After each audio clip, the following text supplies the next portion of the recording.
नमस्कार, मैं अमित और आप देख रहे हैं आंखें न्यूज 24। आइए नजर डालते हैं आज के महत्वपूर्ण खबरों पर। देश भर में चौथे चरण का मतदान शांतिपूर्ण संपन्न। बिहार में मतदाताओं में दिखा उत्साह। पटना का प्यार पाकर गदगद हुए पीएम मोदी, दिया धन्यवाद। नीतीश कुमार ने लालू यादव पर एक बार फिर जमकर साधा निशाना। मीसा भारती ने रामकृपाल यादव को दिया बड़ा चैलेंज। और पीएम मोदी ने मुजफ्फरपुर में उद्योग को लेकर कही बड़ी बात। अब खबरें विस्तार से। इस खबर के प्रायोजक हैं Lohianagar mount Carmel high school, Gyansthali high school और LMC कम्युनिकेशन। मोकामा और बाढ़ में शांतिपूर्ण मतदान संपन्न हो गया। दोनों विधानसभा क्षेत्रों में कड़ी सुरक्षा व्यवस्था के बीच वोट डाले गए। पुरुषों से ज़्यादा महिलाओं ने अपने मताधिकार का प्रयोग किया। इसके पूर्व पटना के ग्रामीण SP रोशन कुमार, SDO शुभम कुमार समेत तमाम अधिकारियों ने दिन भर मतदान केंद्रों का निरीक्षण किया। लोकतंत्र के इस महापर्व को लेकर सुबह से ही मतदाताओं का जज्बा देखने को मिला। लोगों ने कतारबद्ध होकर अपने मताधिकार का प्रयोग किया। हर तरफ दिन भर उत्साह का माहौल कायम रहा। शांतिपूर्ण मतदान संपन्न होने पर अधिकारियों ने लोगों को बधाई भी दी है। बारह अनुमंडल में मोकामा और बाहर AC आता है और ये काफ़ी शांतिपूर्ण तरीके से हो रहा है। यहाँ पे 591 जो है बूथ है और हर जगह जो है काफ़ी शांतिपूर्ण तरीके से लोग वोट कर रहे हैं। और हमारा अनुमान है कि लास्ट टाइम से 2019 के मुकाबले इस बार VTR काफ़ी अच्छा रहेगा। महिलाओं में खासा उत्साह देखने को मिल रहा है सर, हर बूथ में। हाँ, महिलाएं भी काफ़ी बढ़ चढ़ के हिस्सा ले रही है और साथ ही साथ हम लोग जो है कुछ मॉडल वुमेन बूथ भी बनाए हैं जहाँ पे महिलाएं ही जो है वो पीठासीन पदाधिकारी हैं और P1, P2, P3 भी महिलाएं हैं और फोर्स भी जो है महिला बल दिया गया है।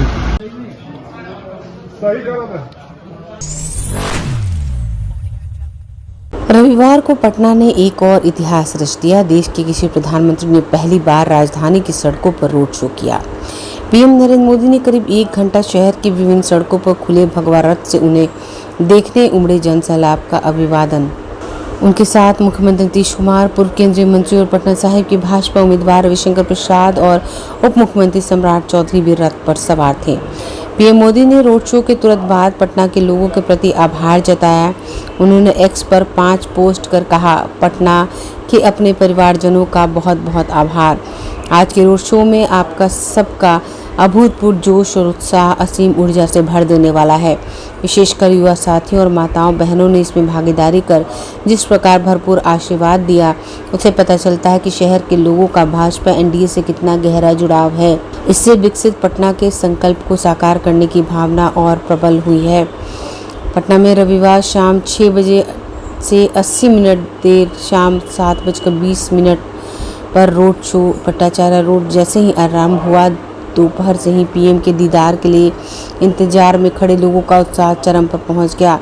रोड शो भट्टाचार्य मोड़ से पीर मुहानी, बुद्ध मूर्ति, साहित्य सम्मेलन, ठाकुरबाड़ी रोड, बाकरगंज होते हुए उद्योग भवन तक गया। रोड शो के दौरान PM CM उमड़े लोगों का अभिवादन दोनों हाथ से जोड़कर तो कई बार हाथ हिलाकर करते रहे। रोड शो को लेकर पटना में उत्सवी माहौल दिखा। दिन के 2 बजे से ही लोगों का जुटना शुरू हो गया था। हर ओर भाजपा का झंडा लहरा रहा था। जदयू और लोजपा के समर्थक भी अपनी अपनी पार्टी का झंडा लेकर पहुंचे थे। बड़ी संख्या में लोगों ने अपने चेहरे पर नरेंद्र मोदी का मास्क पहन रखा था। भगवा रंग के बने विशेष रथ पर पीएम भट्टाचार्य मोड़ से ठीक पहले सवार हुए। रथ पर पीएम की बाईं ओर मुख्यमंत्री तो दाहिनी ओर रविशंकर प्रसाद खड़े थे। प्रधानमंत्री के ठीक पीछे उप मुख्यमंत्री सम्राट चौधरी मौजूद थे। पीएम के रथ के आगे आगे सुरक्षा बलों की गाड़ी थी। रोड शो में अब की बार 400 पार के नारे गूंजते रहे। प्रधानमंत्री नरेंद्र मोदी के बाईं ओर खड़े मुख्यमंत्री नीतीश कुमार भी हाथ हिलाकर लोगों का अभिवादन स्वीकार करते दिखे। मोदी के दाईं ओर पटना साहिब से भाजपा प्रत्याशी और पूर्व केंद्रीय मंत्री रविशंकर प्रसाद खड़े दिखे। वे हाथ जोड़कर कमल का फूल थामे वोट की अपील करते रहे। मीसा भारती ने खुले मन से पाटलिपुत्र लोकसभा सीट के NDA उम्मीदवार रामकृपाल यादव पर बड़ा हमला बोला। उन्होंने कहा कि भाजपा के नेता परिवारवाद पर बोलते हैं तो हम यह चुनौती देते हैं रामकृपाल यादव को ही वह मंच पर आकर हैं कि वह अपने बेटा को राजनीति में नहीं उतारेंगे। अगर वो अपने बेटे को राजनीति में नहीं उतारते हैं तो हम समझेंगे नहीं तो बीजेपी के नेताओं को परिवारवाद पर बोलने का कोई अधिकार नहीं है। मीसा भारती ने कहा कि पाटलिपुत्र लोकसभा क्षेत्र में पिछले 10 साल से बीजेपी के सांसद हैं, लेकिन वहां की क्षेत्र की हालत बद से बदतर है। क्षेत्र में एक भी विकास का काम नहीं हुआ है। वहीं मीसा भारती ने प्रधानमंत्री मोदी पर हमला बोलते हुए कहा कि नरेंद्र मोदी बिहार के लिए आज तक कुछ नहीं किए हैं, ना तो कोई कारखाना, ना ही बंद पड़ी हुई चीनी मिल उन्होंने आज तक शुरू किया, न बिहार को स्पेशल राज्य का दर्जा दिया है। और उन्होंने क्या कुछ कहा, सुनिए इस वीडियो में।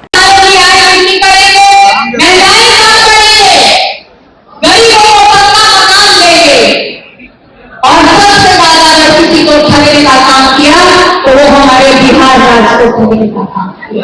बिहार में इन नेताओं को याद आती है तो चुनाव के समय और आते हैं और बोल के जाते हैं बिहार को विशेष राज्य का दर्जा मिलेगा, बिहार को स्पेशल पैकेज देंगे, बिहार में रस्सियां लगवाएंगे ताकि जो फैलाए यहाँ की बहुत बड़ी समस्या है वो हमारे भाई दूसरे राज्यों में जाके लागू मोदी जी कहते हैं चुनाव में कि बिहार की बंद पड़ी थी तो लोगों को भी मुक्त कराएंगे, लेकिन एक ही वादा हमने 10 वर्षों में पूरा नहीं किया।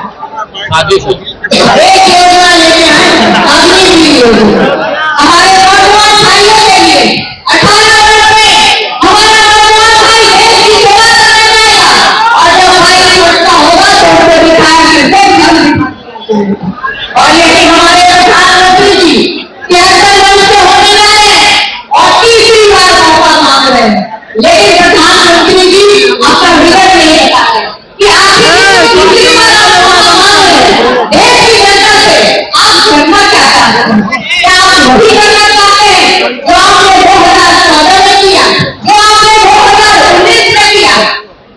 प्रधानमंत्री इस देश का दुर्भाग्य देखिए कि पहली बार देश के इतिहास में एक प्रधानमंत्री को 1.5 किलोमीटर रोड शो करना पड़ा और ये भी आम जनता नहीं थी, पूरे बिहार से पूरे पटना साहिब की पाटलिपुत्र की लोग बुला करके ये रैली कराई गई थी। आप एक तरफ देखिए कहीं ना कहीं 3 जगह का चुनाव हो चुका है, मैं दूसरे जगह की मुझे जानकारी नहीं है, लेकिन मैं बिहार में जानती हूँ कि यहाँ पे एनडीए गठबंधन एक भी सीट नहीं जीतने जा रही है। आज चौथे आप सबको अगर आपको एकजुट होकर के इंडिया गठबंधन के प्रत्याशी को सभी लोगों से जिताते हैं, हमारी सरकार बनती है तो हम लोग आपके लिए क्या काम करने वाले हैं ये मैं आपको बताना चाहती हूँ। पहला जो हमारे पढ़े लिखे बेरोजगार भाई हैं, हमारी बहनें हैं, उनके लिए 1 करोड़ रोजगार का इंतजाम हमारी सरकार ये मोदी जी 56 अंक का सीना चढ़ा करके 1200 रुपए में गरीबों को दे रहे हैं, उसको हम लोग 500 रुपए में देने का जो बिजली बिल एक आम समस्या है गाँव में कि बिजली का बिल आते हैं लेकिन बिल बहुत ज्यादा आता है, खासतौर पर महिलाएं इसकी शिकायत करती हैं, तो 200 यूनिट बिजली भी हमारी सरकार देने जा रही है और जो रक्षाबंधन में भाई बहन का त्योहार होता है उसमें हमारी सरकार। बिहार के मुख्यमंत्री नीतीश कुमार का चुनावी सभा मधुबनी संसदीय क्षेत्र में एनडीए उम्मीदवार अशोक यादव के लिए आयोजित किया गया था। हरलाखी विधानसभा के अंतर्गत बिहार के मुख्यमंत्री नीतीश कुमार ने लालू प्रसाद पर जमकर जुबानी प्रहार करते हुए कहा, हम और भाजपा मिलकर बिहार में चौमुखी विकास कर रहे हैं, लेकिन लालू जी पत्नी बच्चे को विकास करने में लगे हुए हैं, इसलिए परिवारवाद से हट के आप लोग अशोक यादव को आशीर्वाद दीजिए जिससे विकास तेजी से होगा। और उन्होंने क्या कुछ कहा, सुनिए इस वीडियो में। और जब अपने हत्या 7 साल में तक बीवी को बना दिया, आजाद में बेटी बेटा यही सबको बनाता था, और हम लोगों का कोई परिवार का देखते बेटा बेटी, हम लोगों के लिए पूरा बिहार एक परिवार है और सबको हम लोग इज्जत मानते हैं। खाली अपना परिवार को बनाता हम लोग तो सब लोगों को मान करके सब चीज पे चर्चा। तो इसीलिए इन सब चीजों पर ध्यान रखिए कि हम लोग तो एक एक तरह से इन लोगों के लिए हर प्रकार से काम किया है, और जो कुछ भी बात थी वो एक एक तरह से अब आप समझ लीजिए कि और इन लोग का बात करते रहता है। आजकल चुनाव होता था, कहता मुस्लिम सबका खूब फूट आएगा। अब यहाँ पर बताइए सर, कहेगा कि भाजपा क्या करे, अरे तो हम और भाजपा एक ही साथ से सभी ने सब लोगों ने काम किए, खाली झगड़े न होता था जी, हम खत्म कर दिए, कितना काम कर दिए बोलिए, आप समझ लीजिए। ये मुस्लिम समुदाय के लोगों को कभी कुछ करते थे, मदरसा के लिए कुछ किए थे, हम लोगों ने तो मदरसा के लोगों को भी याद रखना चाहिए। खूब झगड़ा होते रहता था इन लोगों से। अब बाद में तो हम लोगों ने उसको समाप्त करा दिया। आप समझ लीजिए, कब्रिस्तान की घेराबंदी कराएगा, और कब्रिस्तान की घेराबंदी हो गई, अब कहीं कोई झगड़ा होता है जी, कितना अच्छा हो गया है। तो आप देख लीजिए कि हमने महिलाओं के लिए भी कितना काम किया, और लड़कियां कितना पढ़ने लगी। आप देख ले रहे हैं चारों तरफ, तो लड़कियों को, लड़कों को, सबके लिए एक एक तरह का हम लोगों ने काम करवा दिया, हर प्रकार से पूरे तौर पर सब कुछ किया।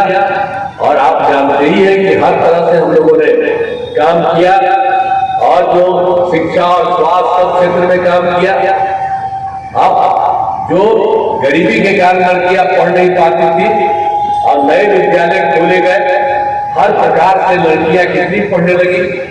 लड़के लड़कियों के लिए पोशाक योजना हम चलाना शुरू कर दिए, और लड़कियों के लिए तो हमने एक और शुरू कर दिया, साइकिल योजना, पहले लड़कियों के लिए, अब बाद में लड़का भी डिमांड किया तो उसको भी दे दिए। अब पहले कोई साइकिल चलाती थी, और साइकिल योजना हम चला दिए। ये 8 की बात हम कह रहे हैं आपको, और साइकिल चलाने लगी लड़की सर, और देखिए कितना घूमने लगी, शाम में कोई जाता नहीं था, कितना घूमने लगी। प्रधानमंत्री नरेंद्र मोदी मुजफ्फरपुर में जनता को संबोधित करते हुए कहा कि यह चुनाव देश का नेतृत्व चुनने का चुनाव है। देश की जनता कांग्रेस के कमजोर डरपोक को बिल्कुल नहीं चाहती। कांग्रेस और राजद टाइप के गठबंधन समाज को आपस में लड़ाकर अपने वोट बैंक के तुष्टीकरण में लगे हुए हैं। ये बातें उन्होंने मुजफ्फरपुर जिला अंतर्गत पताही हवाई अड्डा मैदान विशाल जनसभा को संबोधित करते हुए कही। प्रधानमंत्री नरेंद्र मोदी ने कहा कि आधुनिक कनेक्टिविटी, लोगों का जीवन आसान बनाने का काम, कानून व्यवस्था को बेहतर बनाने और युवाओं को नए अवसर एनडीए सरकार हर दिशा में काम कर रही है। प्रधानमंत्री मोदी ने यह भी कहा कि अपराध, नक्सलवाद की वजह से उद्योग धंधे चौपट हो गए थे। बिहार को जंगल राज ने कई दशक पीछे धकेल देने का काम किया। और उन्होंने क्या कुछ कहा, सुनिए इस वीडियो में। वो तो उस समय पैदा भी नहीं हुए, उनको तो पता ही नहीं होगा क्या मुसीबत थी।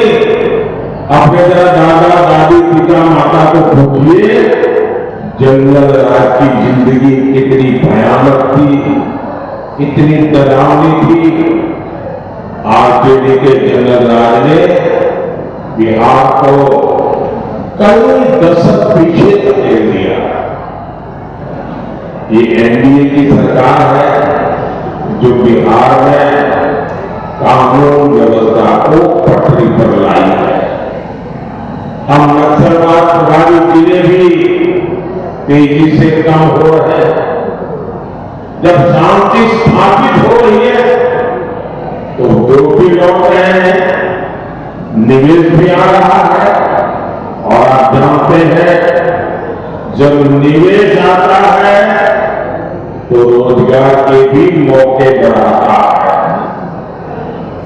साथियों, कांग्रेस और आरजेडी का इंडी गठबंधन है, ये समाज को आपस में लड़ाकर अपने वोट बैंक के तुष्टीकरण में लगा है। आप लोग जानते हैं कर्नाटका कांग्रेस सरकार ने क्या किया, ये समझने जैसा है। कर्नाटका में कांग्रेस की सरकार है, उन्होंने क्या किया, रातों रात गलतियां हैं, सबकी सब 100% सबके सब मुसलमानों को एक रात में हुक्म निकाल करके, ऑर्डर निकाल करके ओबीसी बना दिया। इसके काम क्या हुआ? ओबीसी को जो आरक्षण मिला था उसमें उन्होंने टाका डाला। ओबीसी जो है पहले वाले, उनके पास तो बचा ही नहीं। अब आपका आरक्षण के रूप में आपको मंजूर है क्या? और यहां बिहार में जो चारा वाले हैं उन्होंने और भी खतरनाक बात कही है। वो तो कहते हैं कि दलित, महादलित, पिछड़े, अति पिछड़े, आदिवासी, इन लोगों को जो आरक्षण मिलता है वो उनसे लेकर के पूरा का पूरा वो मुसलमानों को देना चाहते हैं। साथियों, ये देश ऐसी कोई भी हरकत नहीं चलाएगा। और जो ये दलित, पीड़ित, आदिवासी, वंचित, ओबीसी का आरक्षण लूटना चाहते हैं ना, उधर लिख लो, ये मोदी है, जान की बाजी लगा दूंगा, लेकिन आपको न संविधान को हाथ लगाने देगा, न धर्म के आधार पर आरक्षण करने देगा, और न ऐसे एसटी ओबीसी का आरक्षण छीनने दूंगा। हमारी प्रतिबद्धता बिहार के युवाओं के सपनों को पूरा करना है। यहां नीतीश जी के नेतृत्व में लाखों सरकारी नौकरियां बिहार सरकार ने दी है, एनडीए सरकार ने दी है, केंद्र सरकार ने भी रोजगार मेलों के जरिए लाखों भर्तियों की योजना को, और हमने तो इतने सुधार किए। पहले नौकरी भर्ती में 2 साल तो कागजी काम चलता, मैंने इसको कम कर करके 1 साल में 10 लाख लोगों की भर्ती करने के चार्ट पैदा कर दिए। बिहार में 8 नए मेडिकल कॉलेज विकसित हुए हैं। बिहार में 10,000 से ज्यादा आयुष्मान आरोग्य मंदिर बने। बिहार में 400 से ज्यादा जनऔषधि केंद्र बने हैं। राज्य के गांवों में 60,000 से ज्यादा कॉमन सर्विस सेंटर खोले गए हैं। मुझे बताइए, सारा इतना हो रहा है, इसमें कौन काम कर रहा है? नौजवान को रोजगार मिलेगा, काम होता होगा क्या? आज देश में लाखों कॉमन सर्विस सेंटर गांव कर रहे हैं। ये मेरे नौजवान नहीं चला रहे तो कौन चला रहा है? रोजगार नहीं होता तो कैसे चलता? भाइयों बहनों, यहां बड़ी संख्या में अगर आप भी अपने दुकान, प्रतिष्ठान, school, college, coaching centre, restaurant, cafe का विज्ञापन देना चाहते हैं, वो भी किफायती दर पर, तो आंखें न्यूज़ 24 लेकर आया है आपके लिए एक सुनहरा मौका। आंखें न्यूज़ 24 न्यूज़ पोर्टल की दुनिया में बिहार का सबसे उभरता हुआ चैनल, जहां बिहार झारखंड से जुड़े तमाम बड़ी खबरें देखने को मिलती है। तो देर किस बात की, आज भी जुड़े आंखें न्यूज़ 24 के साथ। संपर्क करें हमारे व्हाट्सएप नंबर 8935876430 पर। क्या आप पत्रकारिता के क्षेत्र में अपना कैरियर बनाना चाहते हैं? तो आज ही royal Ashoka institute of mass communication and journalism में अपनी जगह सुनिश्चित करें। आर्यभट्ट ज्ञान विश्वविद्यालय पटना से मान्यता प्राप्त 100% प्लेसमेंट के साथ royal Ashoka institute of mass communication and journalism नामांकन जारी है। हमारा पता है DS/16 गायत्री मंदिर के समीप, कंकड़ बाग, पटना 8,20,000। आप हमें संपर्क भी कर सकते हैं। हमारा मोबाइल नंबर है 9955456126।